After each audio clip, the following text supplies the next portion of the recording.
Assalamualaikum warahmatullahi wabarakatuh.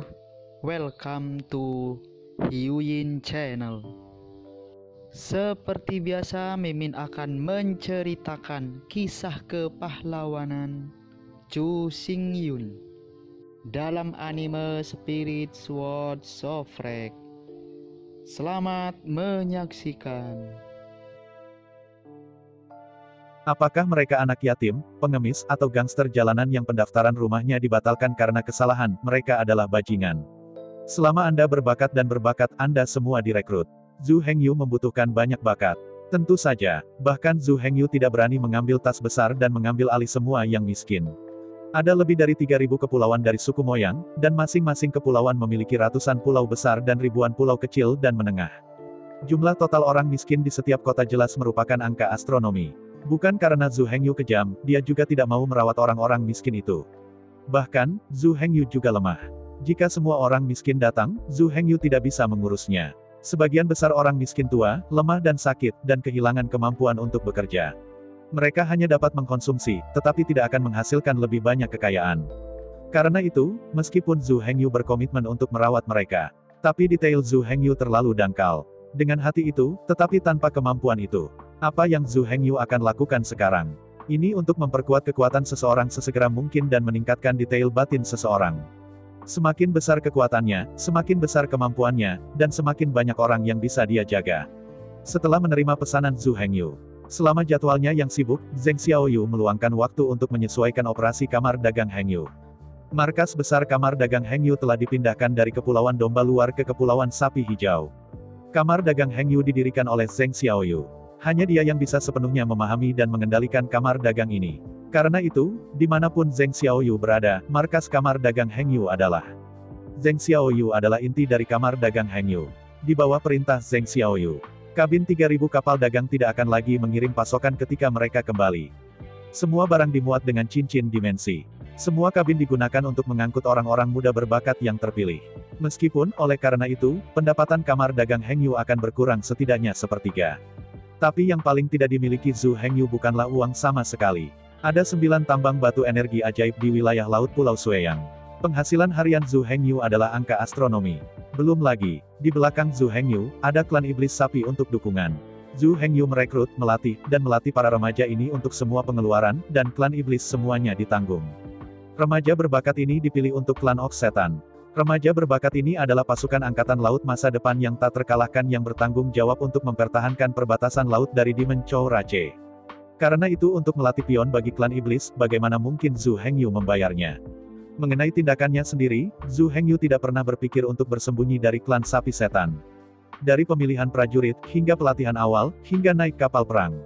Semua klan iblis melacak seluruh proses, mengetahui segalanya. Saat ini, di Pulau Hegemoni, ada 36 anggota pasukan klan Iblis Banteng, menonton para remaja setiap saat. Ini untuk melatih angkatan laut untuk klan sapi iblis, mereka secara alami yang paling berhati.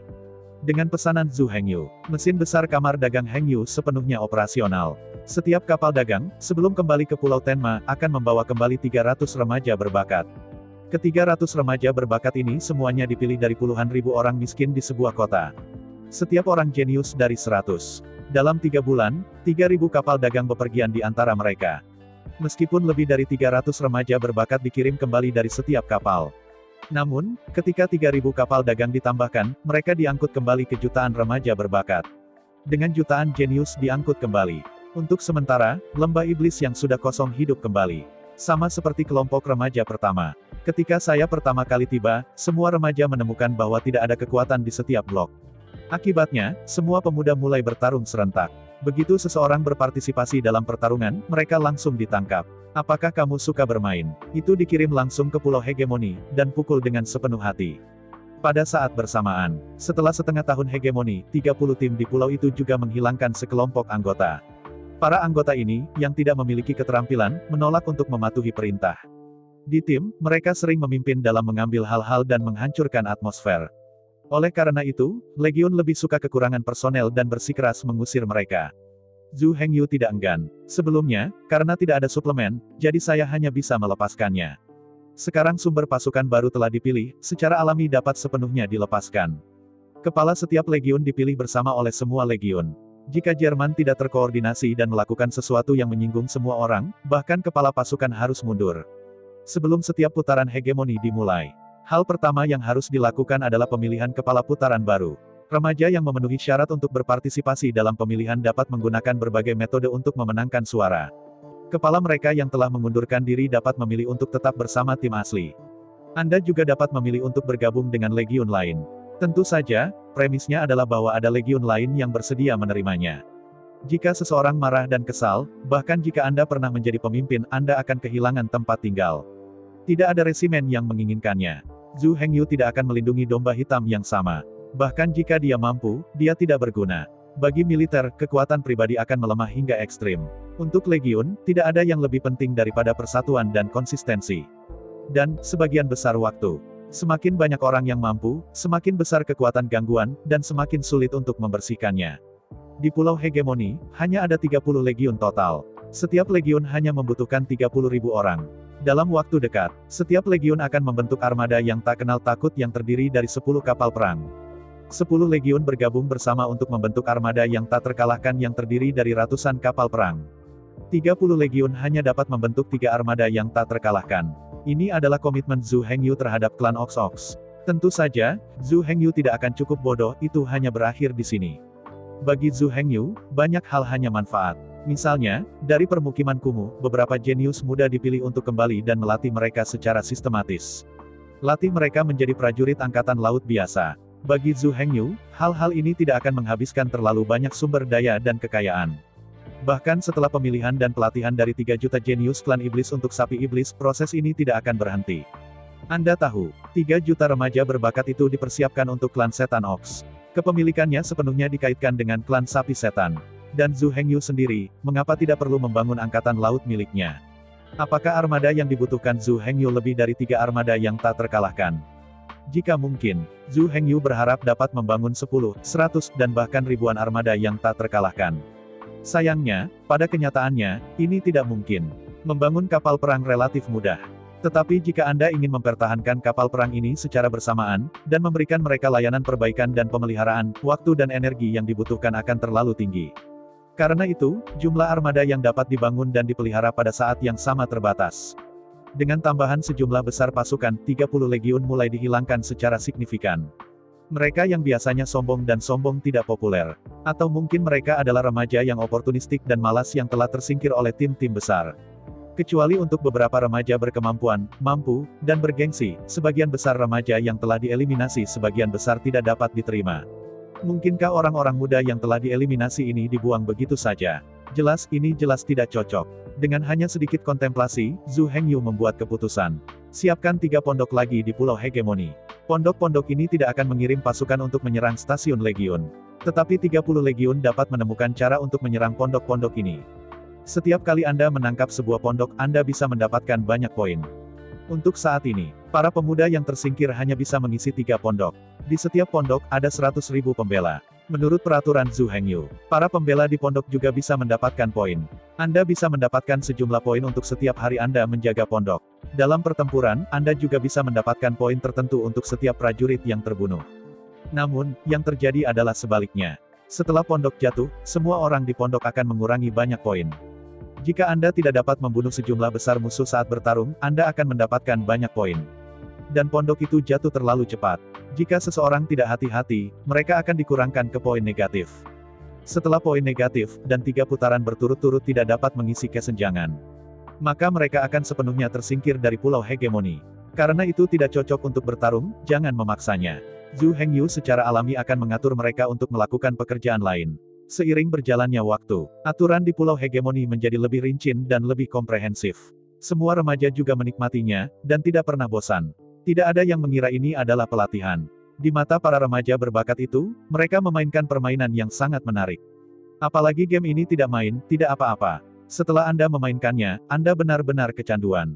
Mereka yang tidak tertarik dengan game ini, tidak berjuang keras, dan tidak aktif dengan cepat dihilangkan. Yang benar-benar tinggal adalah pecandu serius. Kehidupan ini mungkin dihabiskan untuk game ini. Namun, semakin banyak remaja terus berkumpul. Secara bertahap, area Pulau Hegemoni tampak agak terlalu kecil. Apalagi dengan kedatangan batch kedua jutaan remaja berbakat dari 3.000 pulau setan domba. Ada lebih dari 2 juta remaja di seluruh pulau hegemoni. Dengan begitu banyak orang yang berkerumun di pulau ini yang berjarak 100 km itu akan sedikit tidak beroperasi.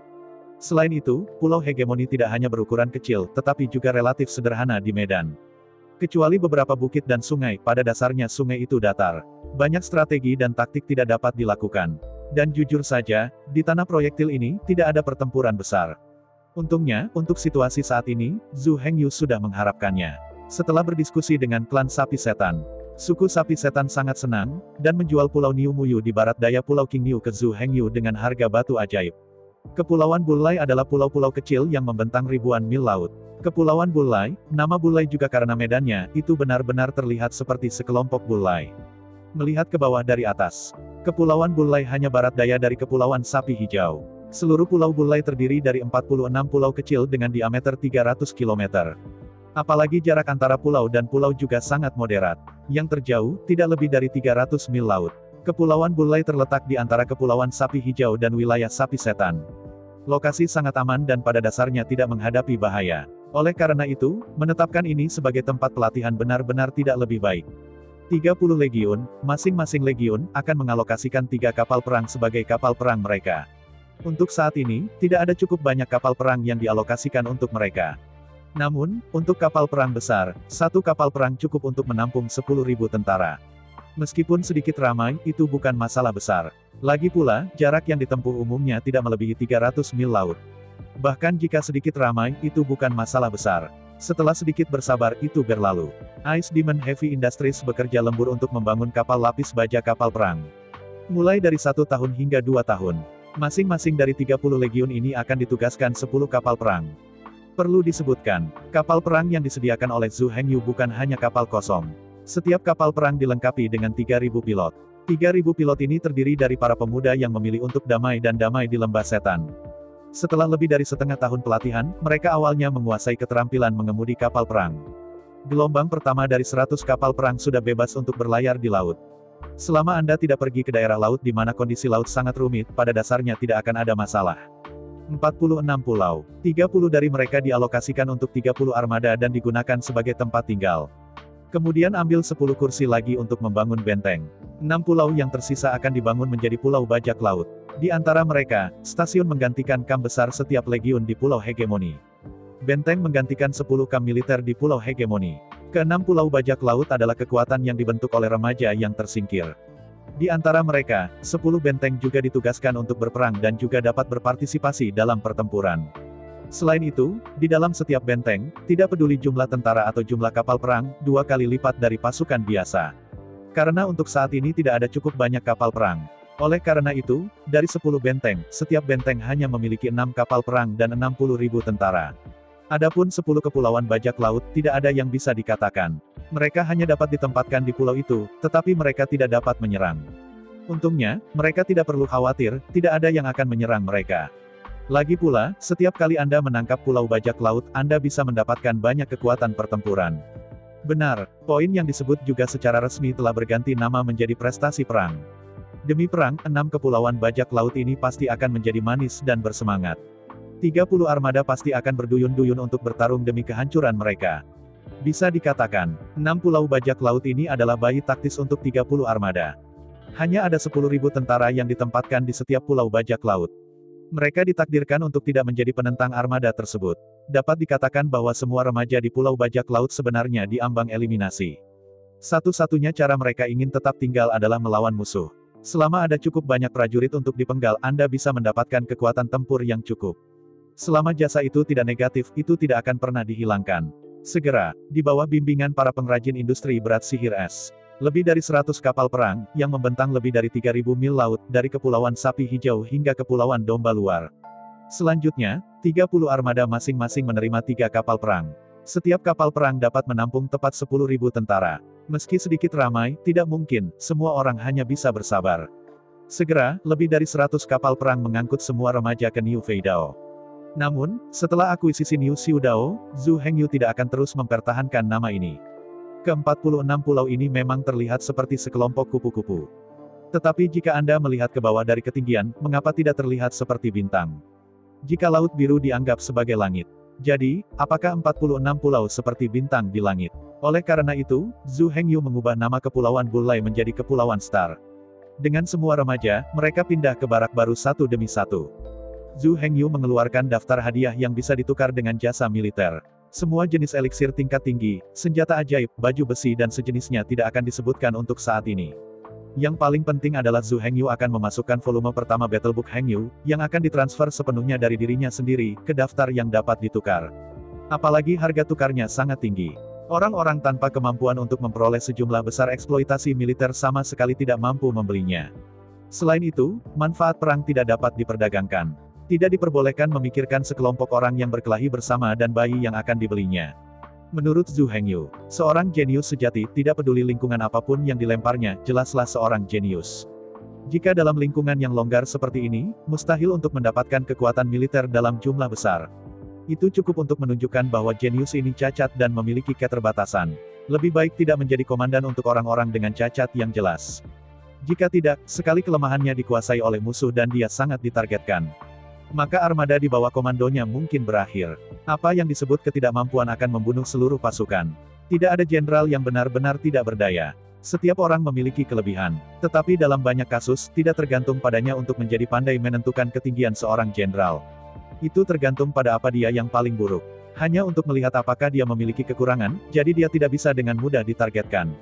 Seorang jenderal yang memiliki kelemahan jelas dan dapat dengan mudah ditargetkan tidak berguna. Untuk saat ini, mereka mungkin tak terkalahkan dan tak terkalahkan. Tetapi selama cacat dikuasai oleh musuh dan sangat ditargetkan, pada dasarnya, itu pasti akan gagal. Selain itu, kegagalannya pasti akan merenggut nyawa jutaan tentara. Pada saat yang sama, ia juga akan memberikan pukulan berat bagi pasukannya. Yang buruk, seluruh kekuatan bisa runtuh. Ketika para remaja jenius menarik diri dari pulau hegemoni, semua yang ada di sini tidak ditinggalkan. Zhu Hengyu membutuhkan lebih dari sekadar angkatan laut. Jika hanya ada angkatan laut, apa perbedaan dari klan domba iblis saat ini?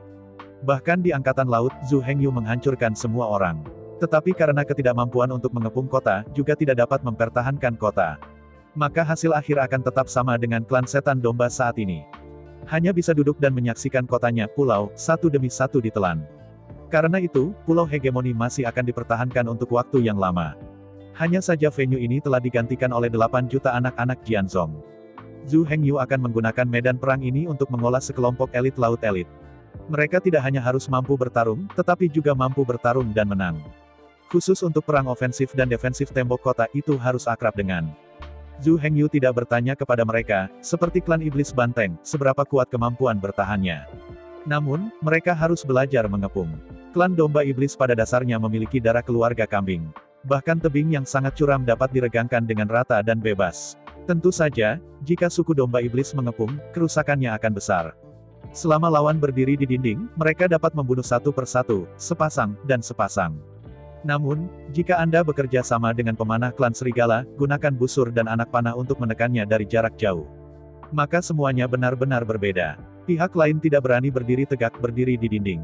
Jika tidak, mereka adalah target terbaik dari klan serigala setan, dan mereka akan ditembak dalam saringan dalam sekejap.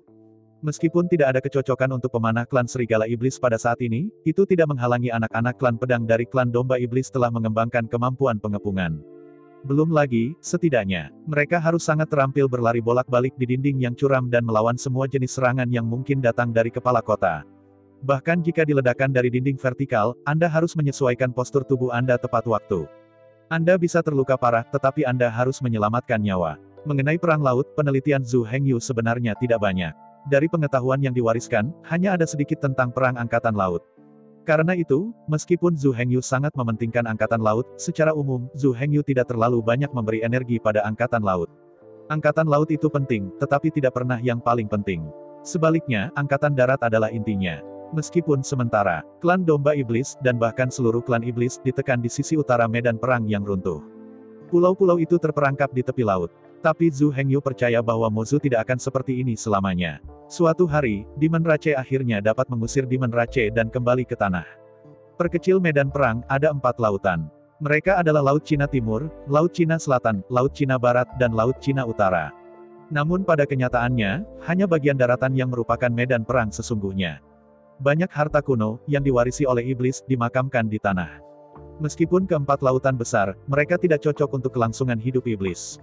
Lautan, bagaimanapun, adalah suku laut dan merupakan wilayah suku naga. Hanya tanah yang merupakan wilayah ras iblis. Yang paling penting adalah, di tanah, ada banyak warisan klan iblis. Termasuk warisan sihir, warisan keterampilan sihir, serta serangkaian warisan alat sulap, senjata sihir, senjata, baju besi, dan sebagainya. Karena itu, bagi Zhu Hengyu, walaupun angkatan laut itu penting, hanya saja lebih penting di depan mata.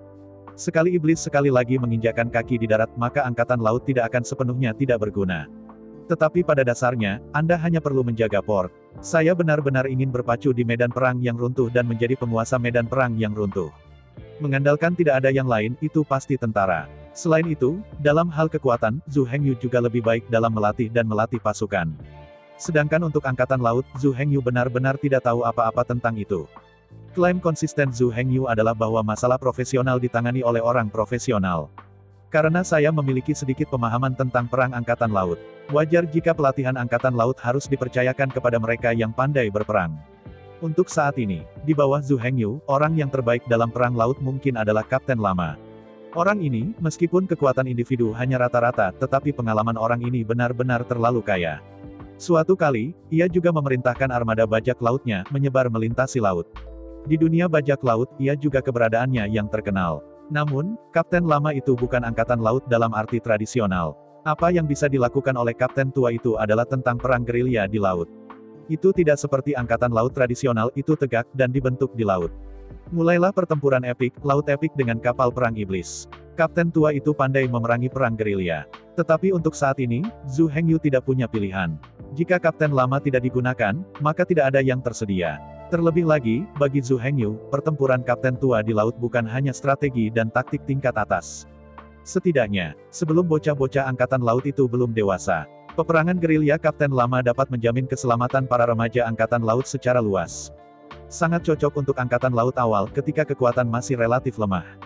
Masih kalimat itu, sebelum belajar mengalahkan seseorang, Anda harus belajar cara dipukul. Satu langkah lebih dekat adalah belajar bagaimana tidak dikalahkan sebelum belajar mengalahkan seseorang. Pertarungan bajak laut di laut adalah taktik yang paling cocok. Oleh karena itu, Zhu Hengyu memindahkan Kapten Lama dari Pulau Tianmo dan dikirim ke Kepulauan Star, juga dikenal sebagai Kepulauan Bullai. Untuk saat ini, Kapten tua berfungsi sebagai pelatihan umum Angkatan Laut, yang bertanggung jawab untuk melatih 3 juta remaja Angkatan Laut. Adapun Zhu Hengyu, dia bergegas ke Pulau Tianmo untuk mempersiapkan langkah selanjutnya. Mulai sekarang, Pulau Tianmo tidak sama dengan hari itu. Saat itu, ketika Zhu Hengyu pertama kali tiba di Pulau Setan, itu hanya sebuah pulau kecil dengan panjang 100 km. Tetapi dengan berlalunya lebih dari 10 tahun, Pulau Setan Langit meningkat dari tahun ke tahun. Saat ini, Pulau Tianmo telah menjadi pulau besar dengan panjang ribuan kilometer. Meski dibandingkan dengan super raksasa, puluhan ribu kilometer Pulau Grinchou. Pulau ajaib hari ini bukan apa-apa. Tapi Zhu Hengyu sangat menghargai pulau ajaib itu. Di bawah Pulau Iblis, itu hampir sepenuhnya kosong. Di bawah seluruh Pulau Iblis, ada ribuan kilometer kota iblis yang sangat besar. Adapun dunia permukaan Pulau Setan itu kosong. Terlepas dari beberapa bukit dan gunung-gunung kecil, tidak ada yang istimewa. Tapi kemudian, semuanya di sini akan sangat berbeda. 800.000 korps konstruksi sapi setan telah tiba di Pulau Setan. Menurut permintaan Zhu Hengyu, bangun sebuah kota dan benteng di Pulau Tenma. Toh, luas Pulau Hegemoni masih terlalu kecil. Selain itu, lokasi Pulau Hegemoni tidak terlalu cocok, hanya di gerbang Pulau Wayang. Sulit untuk menyimpan rahasia saat berlatih di sini untuk waktu yang lama. Apalagi terlalu mencolok. Setelah mempertimbangkan dengan cermat, Zhu Hengyu akhirnya memilih Pulau Tianmo sebagai tempat pelatihan. Beberapa ribu kota akan dibangun di Pulau Tenma, yang berjarak ribuan kilometer. Sederhananya, itu untuk mereproduksi segala sesuatu di Pulau Hegemoni di Pulau Setan. Selain itu, apakah itu stasiun legiun atau 10 kamp militer, skalanya lebih besar dan lebih formal. Dapat dikatakan bahwa semua yang ada di Pulau Iblis bukan lagi tiruan sementara stasiun dan barak sederhana. Di antara mereka, kamp-kamp 30 kamp militer ditingkatkan menjadi benteng. Dengan benteng sebagai pembatas, lebih mudah untuk bertahan dan lebih sulit untuk menyerang. 10 kamp militer berubah menjadi 10 kota. Meskipun bukan kota besar, ketinggian dan ketebalan tembok kota sepenuhnya sama dengan kota-kota normal. Bahkan pondok-pondok tempat ketiga pencuri itu ditempatkan dibangun di atas gunung atau bukit yang mudah dipertahankan dan sulit diserang. Bisa dikatakan, selama Anda akrab dengan lingkungan medan perang di sini, jadi kemanapun Anda pergi di masa depan, kota dan tembok seperti apa yang akan Anda hadapi. Pion dari klan domba iblis ini akan sangat akrab. Jika semuanya di sini tidak dapat menghentikan mereka, kemudian di seluruh medan perang yang runtuh, tidak ada kota yang bisa mengalahkan mereka. Namun, berbeda dengan remaja yang dipilih dari permukiman kumuh. Anak-anak moyang Jianzong semuanya remaja berbakat yang dipilih dengan cermat dari Kepulauan Sanyang. Sebagian besar dari mereka berasal dari keluarga sipil dan telah menerima pendidikan yang baik sejak kecil. Kepulauan Kambing, Kepulauan Gembala, Kepulauan Aries. Di antara 3 pulau domba ini, total 8 juta anak-anak Jianzong dipilih. 8 juta anak Jianzong direkrut oleh Patriark tua di bawah pengaturan Zhu Hengyu. Mulai sekarang, kekuatan setan pedang setan luar biasa besar. Hanya seorang murid formal ada 8 juta raksasa. Alasan mengapa begitu banyak jenius dapat direkrut bukan karena jenius di Kepulauan Sanyang telah muncul dalam jumlah besar. Itu adalah kriteria pemilihan moyang Jianzong yang berubah. Di masa lalu, Sekte Pedang Iblis Domba lebih memperhatikan, selain kemurnian pembuluh darah ada juga afinitas sihir. Terutama afinitas magis, itu akan fokus pada inspeksi. Mereka yang memiliki afinitas sihir rendah akan dihilangkan secara langsung, dan tidak ada alasan untuk berbicara. Tapi sekarang, moyang Jianzong sama sekali tidak menyelidiki pertalian magis. Selama kemurnian garis keturunan tinggi, semua bisa direkrut. Bahkan jika kemurnian garis keturunan dan afinitas sihir sangat rendah, itu tidak harus dihilangkan. Selama Anda lulus tes intelijen dan membuktikan bahwa Anda memiliki IQ yang sangat tinggi, Demon Sword Sect juga akan direkrut. Karena standar penilaian telah sangat berkurang, bakat yang direkrut secara alami akan menjadi lebih banyak. Dalam 10 tahun terakhir, 8 juta anak moyang Jianzong telah menyelesaikan pelatihan pendahuluan. Tidak hanya pangkat tubuh iblis dinaikkan menjadi 30. Yang paling penting, mereka juga menerima pendidikan budaya dasar. Ia tidak hanya dapat membaca dan menulis kata-kata, tetapi ia juga mahir dalam bidang hitung, menguasai seni perang dan pembentukan perang. Bisa dikatakan, dalam 10 tahun terakhir, 8 juta remaja berbakat ini telah dilatih untuk memiliki landasan yang kuat, budaya, kualitas, cita-cita, dan elit moral. Dengan sedikit pelatihan, mereka bisa menjadi guru elit yang tak terkalahkan di medan perang. Adapun metode pelatihannya, Zhu Hengyu telah menjelajahinya. Tidak ada pelatihan yang lebih efektif daripada pertempuran yang sebenarnya. Dalam sebuah buku, bahkan jika 1 juta kata digunakan untuk menggambarkannya, kesan itu tidak hancur. Di kelas, bahkan jika Anda berbicara 100 kali, sulit untuk diingat. Dalam pertempuran yang sebenarnya, di atas medan perang, besi dan darah akan membuat setiap pelajaran berkesan dan tak terlupakan seumur hidup. Beberapa orang khawatir, jika tempat pelatihan diatur di Pulau Tenma, kemudian seseorang secara tidak sengaja, dibawa Pulau Iblis perdagangan dengan keluarga ular laut, bukankah itu terbuka? Tapi nyatanya, Zhu Hengyu tidak khawatir. Karena pembangunan kapal perang baja, perdagangan dengan ular laut dilakukan sepenuhnya di bawah air. Ular laut akan mengirim semua bahan ke kota setan melalui saluran air bawah tanah. Kemudian mengangkut material di kota setan melalui jalur air bawah tanah. Orang-orang di kota setan bertanggung jawab untuk membersihkan, memproses dan mengemas semua bahan. Pintu masuk ke tanah telah sepenuhnya diblokir. Bahkan jika seseorang ingin memasuki kota Demon, mereka tidak dapat menemukan pintu masuk sama sekali. Dengan cara ini, pulau sebesar itu tidak mungkin kosong di sana. Ini benar-benar tidak berhasil, bahkan jika itu digunakan untuk bertani, itu baik. Jika begitu kosong, itu agak mencolok dan mencurigakan. Sekarang, di bawah pengaturan Zhu Hengyu, membangun Pulau Tianmo menjadi medan perang yang disimulasikan untuk pelatihan secara alami akan mencakup segalanya. Bahkan jika seseorang menyelinap masuk untuk memata-matai mereka, mereka tidak bisa melihat apapun.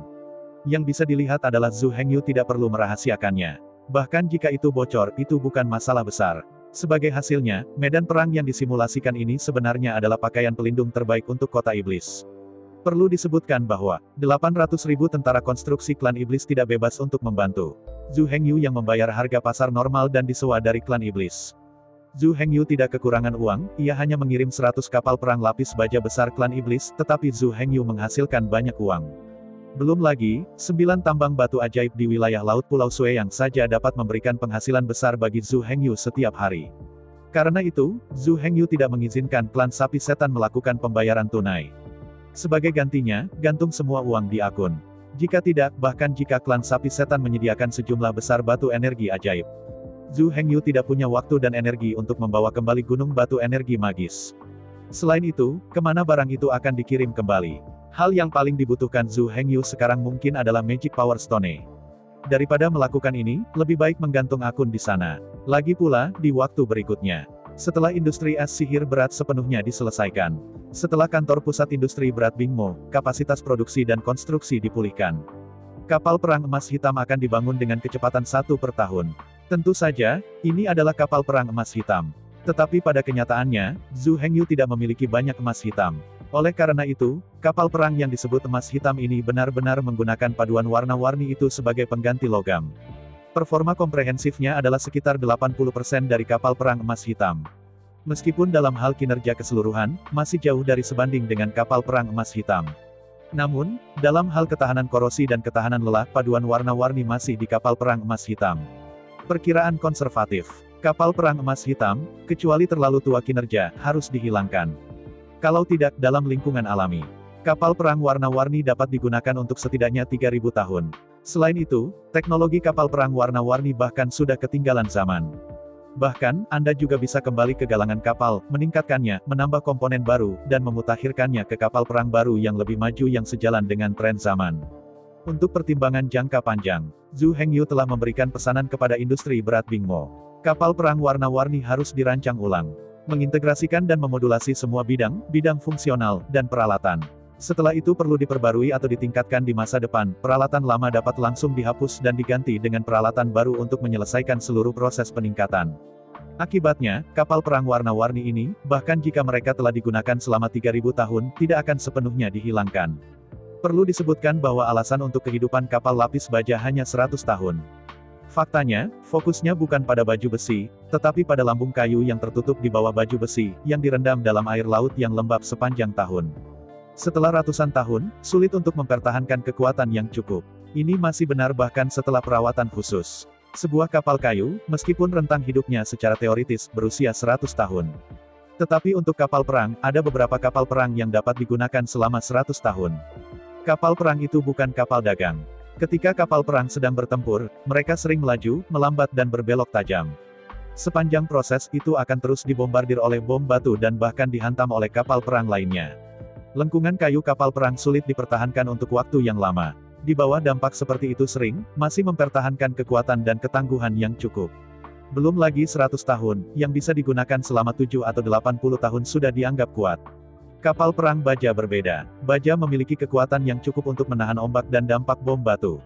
Bahkan ketika dihantam oleh kapal perang lain, struktur utamanya tidak akan mudah terdistorsi dan berubah bentuk. Jika dampaknya hanya kapal perang kayu, itu bahkan lebih hancur. Tubuh kapal perang, lunas, tidak akan terdistorsi sedikit pun. Kapal perang baja hanya takut kapal perang baja. Adapun kapal perang kayu itu, bahkan mengenakan baju besi, mereka masih tidak berguna. Dalam kata-kata 18 insinyur Bingmo Heavy Industries, di depan kapal perang baja, yang disebut baju besi hanyalah mainan yang lebih besar. Dari sudut pandang tertentu, kapal perang kayu sebenarnya lebih cocok untuk memancing di lepas pantai dan tidak cocok untuk kapal perang. Terutama ketika berlayar di atas lautan, kemampuan kapal perang kayu untuk melawan ombak sangat buruk. Banyak kali, bukan musuh yang membunuh tentara angkatan laut. Ini adalah badai di laut, gelombang besar. Bagaimanapun, kekuatan kapal kayu itu terbatas. Begitu bertemu dengan badai super atau gelombang besar, ia dapat dengan mudah dipatahkan atau bahkan dihancurkan. Untuk kapal perang baja, tidak ada masalah seperti itu. Terutama kapal baja raksasa dengan panjang lebih dari 300 meter dapat mengabaikan hampir semua angin dan ombak. Di bawah penyebutan Zhu Hengyu, kapal perang baja yang dibangun tampak lebih seperti badai. Begitu badai menghantam laut, kapal perang baja langsung menutup karapas atas dan menyelam ke dasar laut. Betapapun kerasnya laut, kedalaman airnya tetap tenang dan tak terbendung. Selain itu, bahkan jika itu tetap di laut, yang disebut gelombang turbulen paling banyak akan membalikkan kapal perang, tetapi ia tidak pernah ingin memecahkan kapal perang baja, apalagi menghancurkannya. Jadi, bagi Zhu Hengyu, kapal perang baja yang dapat digunakan selama lebih dari 3000 tahun adalah pilihannya yang tak tergantikan. Alasan mengapa Zhu Hengyu bekerja sama dengan klan sapi setan selalu disembunyikan, alasan intinya adalah membangun kapal perang baja sendiri dengan bantuan klan sapi setan. Untuk kapal perang baja, yang Anda butuhkan adalah logam mulia. Apakah itu platinum atau emas hitam, bukan itu yang bisa diperoleh Zhu Hengyu. Jika bukan karena keberuntungan Zhu Hengyu, sebuah tambang emas hitam ditemukan di lubang di daerah Pulau Sueyang. Aku takut dia bahkan tidak bisa membangun 10 kapal perang emas hitam sekarang. Dengan latar belakang Ice Demon Heavy Industry, ia telah terakumulasi puluhan juta tahun, tetapi hanya mengakumulasi material untuk pembangunan kapal perang platinum kecil dan kapal perang emas hitam raksasa. Jika industri berat Hengbing tidak mengirimkan terlalu banyak logam mulia, Zhu Hengyu bahkan tidak perlu memikirkannya. Jika Anda tidak bekerja sama dengan klan iblis, Anda tidak ingin menemukan cara untuk membiarkan klan iblis membuka perdagangan sumber daya logam ke Zhu Hengyu. Bahkan jika seluruh pasukan iblis domba sepenuhnya mendukung Zhu Hengyu, itu tidak berguna. Kemampuan menambang domba iblis sangat biasa. Akumulasi berbagai biji logam juga jarang. Yang paling penting adalah bahwa 3.000 galangan kapal besar dari klan Moyang memiliki jumlah logam yang dikonsumsi astronomi setiap hari. Di mana sumber daya tambahan untuk didistribusikan ke Zhu Hengyu. Bagi iblis domba, logam adalah sumber daya strategis yang paling langka. Bagi para elit keluarga domba iblis, logam adalah minat utama dan tidak bisa didambakan. Jika Zhu Hengyu berani menunjukkan sedikit keinginan, saya takut dia akan menjadi musuh publik dengan kepemilikan yang mahal. Dengan pengetahuan Zhu Hengyu saat ini, dia langsung terhanyut. Pasti akan tersapu. Jangan berpikir bahwa pasukan iblis domba tidak mementingkan diri sendiri. Ketika datang ke kepentingan inti, siapapun Anda akan bertemu dengan perlawanan. Bukankah keluarga Liu adalah lubang Zhu Hengyu yang tidak bermoral? Jika tidak, bagaimana mungkin Zhu Hengyu dan pasukannya terperangkap di Pulau Yangjiao, kota Yangjiao? Kalau bukan karena keahlian Zhu Hengyu, tubuh Zhu Hengyu mungkin sudah dingin. Dan pemilik keluarga Liu, meskipun untuk sementara waktu mengikat Leng Yamen, tampaknya memiliki masa depan yang suram dan hanya memiliki sedikit harapan. Bahkan, selama dingin untuk sementara waktu, semuanya pada akhirnya akan berlalu. Ketika semua orang tidak lagi menyebutkan masalah ini, setelah sepenuhnya melupakan sesuatu, dia masih memiliki kesempatan untuk bangkit. Meskipun terakhir kali, ia dirancang untuk menjebak Zhu Hengyu dan membuat marah sekelompok besar perwira militer, tetapi pepatah lama itu baik, tidak ada musuh abadi, hanya kepentingan abadi. Karena itu, Liu Feng masih memiliki peluang untuk bangkit kembali. Liu Feng hanya tampan jahat, jadi dia berani begitu tidak bermoral, dengan penargetan yang tidak bermoral, membingkai Zhu Hengyu. Selain itu, bahkan setelah dia melakukan segalanya, dia tidak menerima banyak hukuman. Jika bukan Zhu Hengyu yang mengambil kesempatan untuk mengambil posisi dan mengambil jabatan Mo Xuai, dan melanggar perbuatan baik para kepala tentara domba iblis, Liu Feng cenderung hanya menerima kritik verbal. Tidak akan ditransfer ke kantor dingin, siaga. Bayangkan, seorang guru magis bisa sangat tidak bermoral. Bagaimana dengan Raja Iblis Kerajaan? Sangat menyentuh inti mereka, mereka tidak membeli wajah iblis.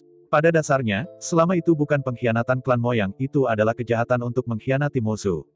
Tidak ada cara untuk mendapatkan metode militer Raja Iblis. Sebagai iblis, mereka dapat mengambil alih tahta iblis kapan saja. Ada sangat sedikit hukum dan aturan yang dapat membatasi mereka. Paling tidak itu akan menjadi sepotong kue untuk menyapu Zhu Hengyu keluar dari rumah dan dikeluarkan dari departemen militer. Karena itu, di dalam klan Moyang, Zhu Hengyu tidak dapat menemukan terobosan. Kepentingan seluruh perlombaan domba iblis telah dibagi.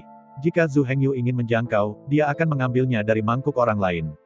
Oleh karena itu, Zhu Hengyu hanya dapat mengambil keterampilan pembuatan kapal yang didambakan dari klan sapi iblis untuk membuat kesepakatan dengan tentara klan iblis. Klan iblis tidak menyadari keseriusan masalah. Kemudian Zhu Hengyu berlari untuk menjelaskan dan menganalisis. Pada akhirnya, setelah dibujuk, klan sapi setan secara alami membuka perdagangan logam untuk Zhu Hengyu. Selain itu dijual ke Zhu Hengyu dengan harga biaya. Dalam rencana Zhu Hengyu, uang yang diperoleh dari klan iblis tidak akan digunakan untuk tujuan lain.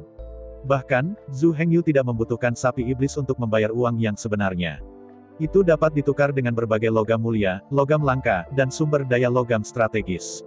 Zhu Hengyu tidak khawatir bahwa klan sapi setan tiba-tiba akan bertobat. 18 galangan kapal ini ada di tangan Zhu Hengyu. Jika sapi iblis berani bertobat, maka Zhu Hengyu berlanjut berturut-turut dan semua 18 pabrik akan ditutup. Jangan berpikir bahwa begitu kapal perang diproduksi dan dikirim, itu akan baik-baik saja.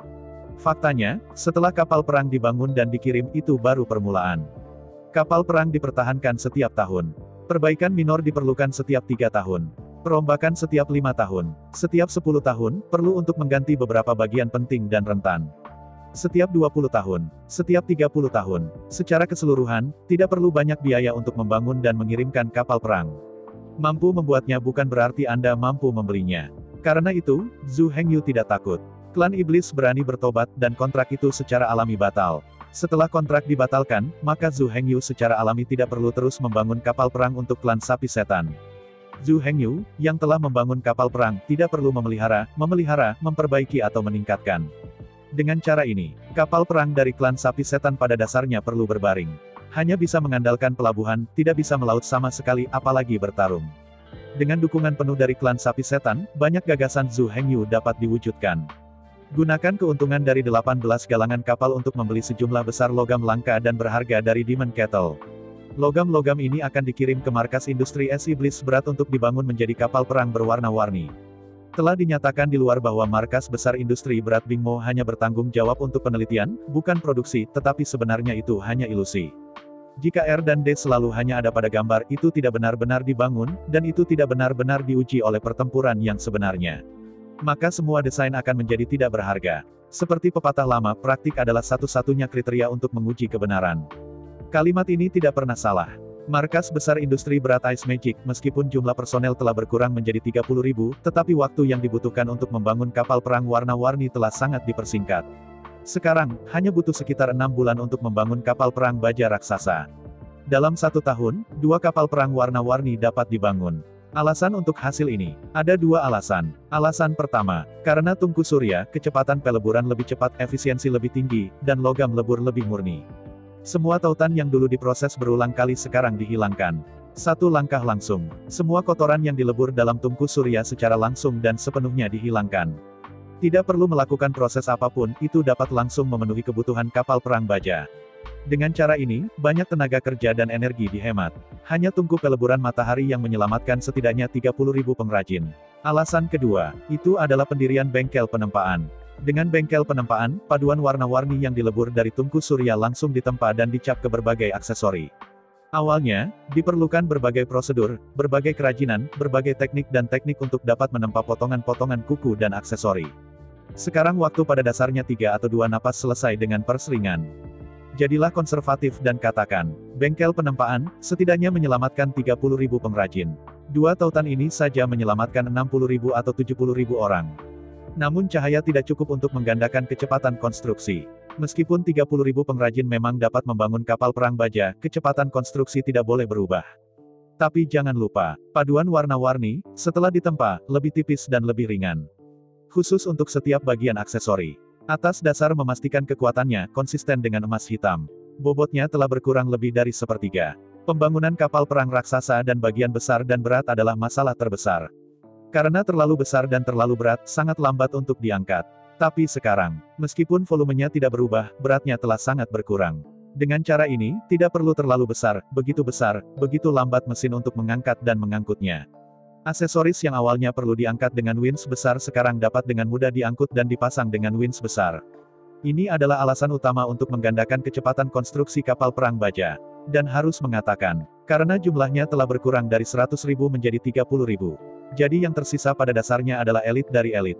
Membangun kapal perang baja raksasa tidak melihat departemen mana yang paling efisien. Sebaliknya, kecepatan konstruksi kapal perang baja raksasa ditentukan oleh departemen dengan efisiensi terendah dan kecepatan paling lambat.